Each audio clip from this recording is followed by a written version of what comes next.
लेकिन जो मन डर रहा है उसके अंदर शांति नहीं, तभी तो डर रहा है। शांति होगी तो डरेगा। अगर जो बंदा शांत में बैठा है वो कहेगा मेरा दुश्मन कितना ही खतरनाक हो, मैं तो शांति हूं।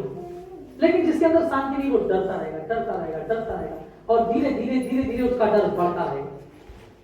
परमेश्वर का पुत्र यीशु मसीह कहता है हम सब के लिए, ये बात सिर्फ पादरी साहब के लिए नहीं, मेजर सलामत मसीह के लिए नहीं, हमारे ट्रेजरर के लिए नहीं, हमारे सर्जेंट के लिए नहीं, हमारे सेक्रेटरी के लिए नहीं, ये पूरी कलीसिया के लिए है कि मैं तुम्हें शांति देता हूं और अब मत डरो।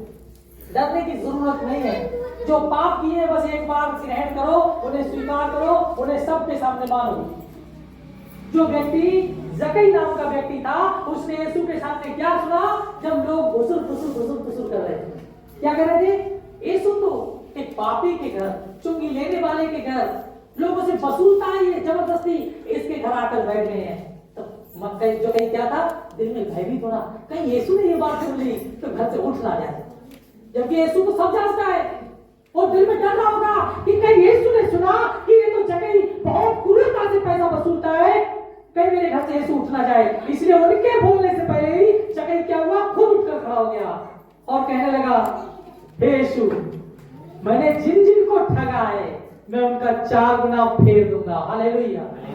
अगर आपने कोई गलती की है, यहाँ खड़े होकर कहो जैसे भाई कुलदीप ने कहा, मैं दारू पीता था और अब मैंने प्रभु के नाम में हर एक चीज को छोड़ दिया है। जब आप खुलकर अपनी बुराई कह दोगे फिर कोई बता सकता है? फिर कोई कह सकता है ये तो दारू पीता है पादरी साहब? वो कहेगा पीता था। अगर कोई अब कहेगा यीशु के पास जगह तो कर लेता है, तो यीशु कहेगा लेता था, अब वो नहीं लेता। वो पापी था, अब पापी नहीं है, उसने उस काम को छोड़ दिया। लेकिन अगर जकई उस काम को कह के सबके सामने कि मैंने छोड़ दिया और फिर भी ना छोड़े, तो क्या वो धर्मी ठहरेगा? तब वो अधर्मी से भी बड़ा धर्मी गिना जाएगा। इसी तरीके से कोई व्यक्ति जब प्रभु के नाम में घोषणा करता है कि मैं प्रभु के नाम में ये काम करूंगा, और वो अपने काम से डगमग हो जाए, तो प्रभु उसका दोषी और विरोधी हो जाएगा। आपके अंदर भय खत्म नहीं होगा। प्रभु कहता है राजा साउल जब तक प्रभु की बताए हुए मार्ग पर चलता रहा, किसी तरीका से उसको कोई भय नहीं था। लेकिन जब उसने प्रभु की आज्ञा को तोड़ा, उसी दिन से वो भयातुर हो गया और परमेश्वर की ओर से एक दुष्ट आत्मा उस पर सवारी करने लगी। यानी जो दुष्ट आत्माएं आपके ऊपर आती हैं, जो शैतान आपके ऊपर चढ़ता है, वो तब आता है कि जब आपने परमेश्वर का विरोध किया है। आपकी आर्थिक स्थिति मजबूत होने के बजाय कमजोर हो रही है, उसका कारण यह है कि आप भयभीत हो रहे हैं। जब तक आप भयभीत होते रहेंगे आप कामयाब नहीं हो सकते। एक वचन और पढ़ दीजिए, ये बड़ी शांति के लिए है, और मैं आप सबको बताता हूं, आप जब गंभीरता में हो, जब कमजोरी में हो, जब आपको लगे मेरा कोई सहारा नहीं और मैं बहुत बुरे दिनों से होकर गुजर रहा हूं, तब इस वचन को पढ़िएगा। भजन संहिता 23 पढ़िएगा, भजन संहिता 23 की 4।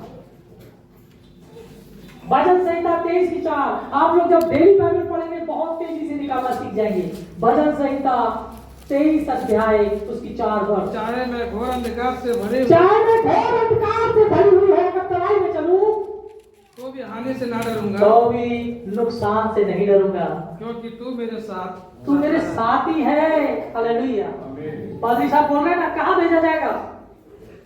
कहां भेजा जाएगा? जब मेरे साथी यीशु तो मुझे क्या डर? और आपके साथ यीशु तो आपको डरना है। अगर आपके साथ यीशु आपको डरने की जरूरत है, अगर आप अभी भी डर रहे हैं, इसका मतलब यीशु आपसे बहुत दूर है। यीशु को जब आप अपने करीब लेकर आएंगे, यीशु के साथ आचरण अपने अंदर लेकर आएंगे, आपके बात, आपकी करने के तरीके में, आपके करना और करनी दोनों एक बराबर हो जाएगी। आप जो कहते हैं करते भी होंगे। आपको किसी की चापलूसी करने की आवश्यकता नहीं पड़ेगी। आप जो है सो है। इज्जत सम्मान सबका करना चाहिए, बाइबल सिखाती है। बाइबल कहती है पापी को भी दया करो, पापी का भी सम्मान करो, बस आप वही करेंगे।